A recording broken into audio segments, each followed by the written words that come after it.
Live to Forgive, a devotional reading from One Day at a Time.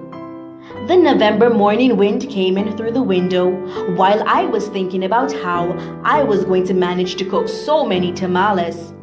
I decided to ask a neighbor who was also my friend for help. She said to me, "Of course, Patricia, I'll gladly lend you my tamale steamer." That tamale steamer was my salvation.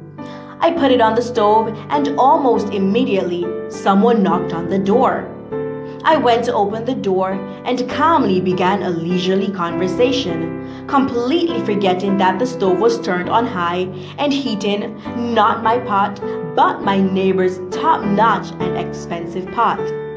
When I returned, that severe heat had colored the pot's flawless disc in hues of sunflower, yellowish, and, well, simply and definitely burnt.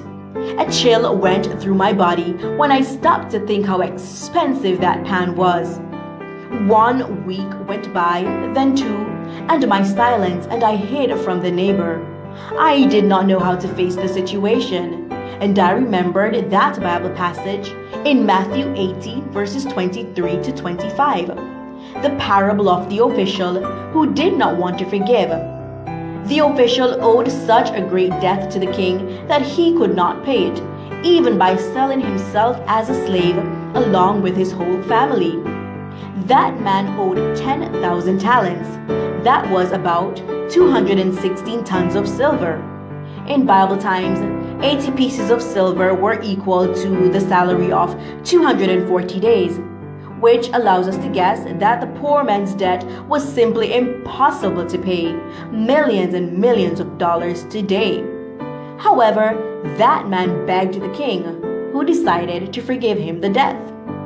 I received the same blessing from my neighbor, the pot's owner. These were her forgiving words. "Patricia, some weeks ago, I borrowed a wheelbarrow from a neighbor and I damaged it, so I know how you feel. However, that man forgave me and did not allow me to buy him another, so now I want to forgive you." How wonderful it feels to be forgiven. This experience really connects me with the reality of our spiritual death. Nothing we could do could pay for the forgiveness that Jesus Christ offers us. We simply have to accept it and unreservedly forgive those who owe us something. Sometimes what we need to do is forgive ourselves. A key text. The servant therefore fell down before him, saying, "Master, have patience with me, and I will pay you all."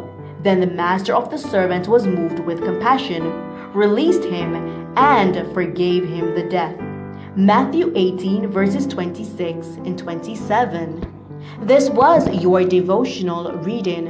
May the grace of God be with you as we await His second coming. For this and other devotionals, feel free to subscribe. God bless.